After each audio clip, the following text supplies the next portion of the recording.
Hi everybody, it's Nighttime with Dara, and I think I've been having so much fun doing Nighttime with Dara, I think I've forgotten about doing Daytime with Dara, so I'm going to get on that tomorrow. Another reason I haven't been doing recipe videos is because I haven't been making any recipes other than some smoothies here and there and a juice.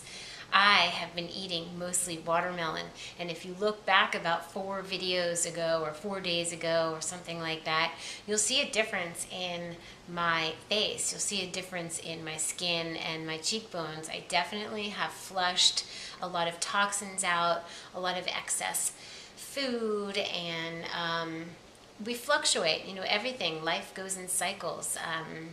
The ebb and flow of the tide.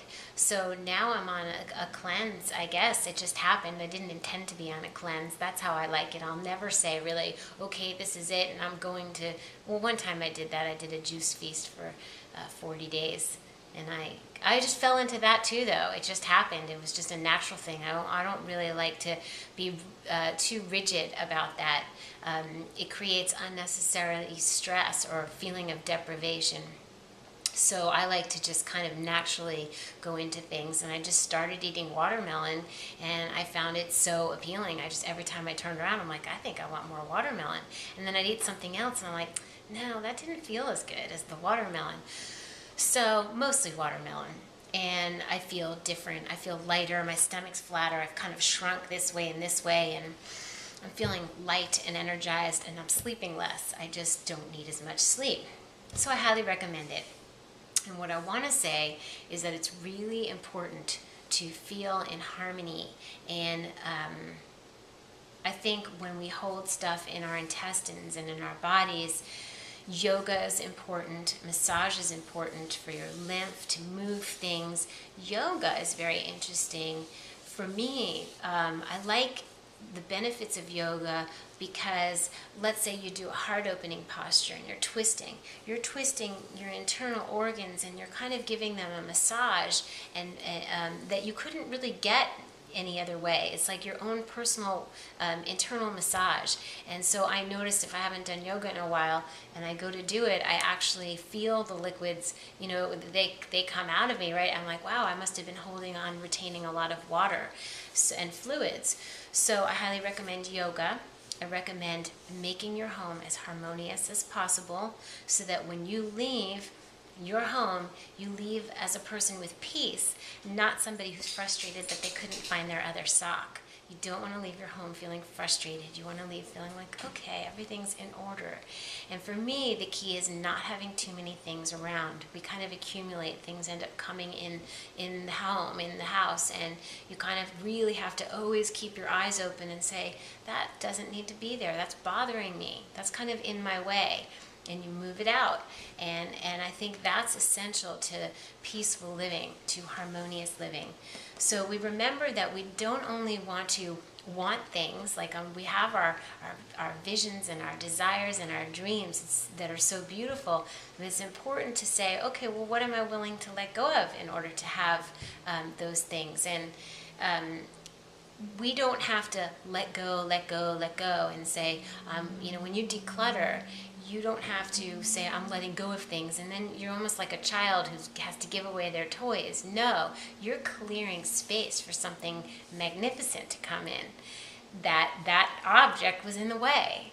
So that goes with things. It goes with thoughts.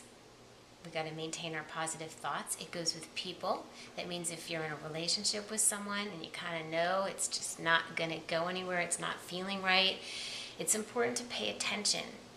We are so much, we know so much, I mean, internally, intuitively, and the energy is what I pay attention to. I can be academic and intellectualize and analyze and, you know, work it over in my mind, but really, it's how do you feel? How do you feel when that person's around? More than that, because sometimes it's hard to tell how you feel when you're with someone because you're kind of interacting and you're engaging.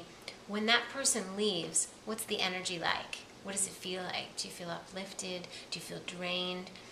So pay attention to that. Pay attention to who uplifts you and be around that as much as possible.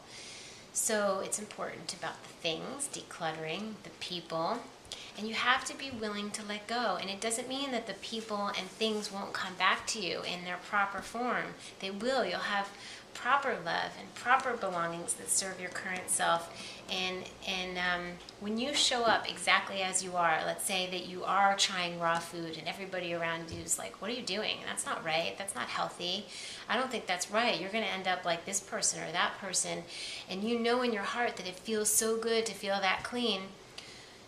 You just need to know that it's okay. And if you keep showing up as you are, eventually the people around you are going to go, oh, okay, that's what she's doing, that's what he's doing. Okay, I get it. Either they're going to be so uncomfortable that they're just going to, you're going to separate, or they're going to kind of get it. And sometimes people will get inspired and go along with you.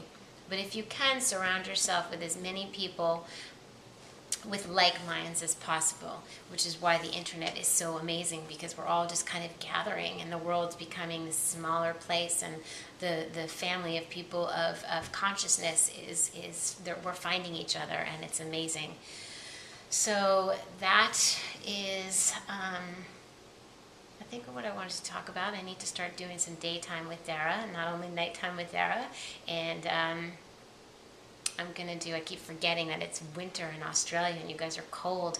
I want you to know, if it's cold where you are, that it's okay to warm something up on a saucepan, and if you stick your finger in it and it's still finger touchable, you're okay. Like, you can warm things up, have hot teas, warm up your soups a little bit, have the flax crackers with a little bit of almond butter, eat a little bit heartier, add cayenne to your food, create some heat.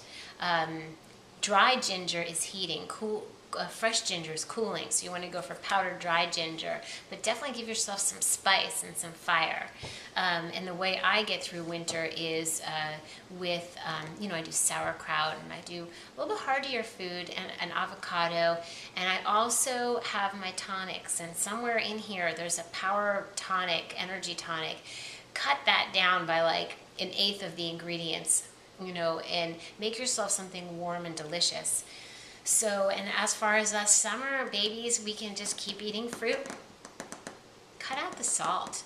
See, the bags under my eyes are going away because my kidneys are being flushed, and I'm not having a lot of complicated food. It's simple mono meals. So there's definitely something to be said for that. I am studying nutrition on a regular basis, but I will actually be attending a program coming up in September. I will keep you posted on what that is and what that's like. But I really want to have this information from the inside out so I can help everybody as much as possible. I operate on intuition, but I definitely like to have the academic knowledge to back it up. I know what I'm doing is right for me. Feel what's right for you, and that's it. Get your greens on, everybody, because nobody's saying greens are bad for you. At least get your greens on, and I will see you soon.